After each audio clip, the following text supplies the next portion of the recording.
Syederalun, korban tewas akibat topan Rai yang menerjang Filipina pada Kamis 16 Desember 2021 bertambah menjadi 208 orang.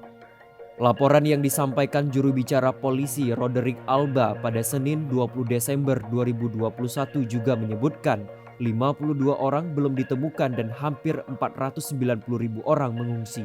Lebih dari setengah kematian yang dilaporkan oleh polisi adalah kematian di wilayah Visayas Tengah yang meliputi Provinsi Bohol.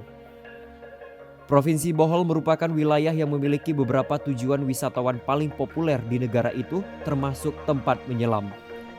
Topan Ray juga telah memporak-porandakan Provinsi Cebu, Leyte, dan Surigao del Norte, termasuk tujuan selancar populer Pulau Siargao dan Kepulauan Dinagat. Di beberapa tempat, orang-orang berjuang untuk mendapatkan air dan makanan. Beberapa orang menyatakan frustasi atas tanggapan pemerintah terhadap bencana tersebut. Ribuan personel militer, penjaga pantai, dan pemadam kebakaran juga telah dikerahkan ke daerah-daerah yang terkena dampak parah.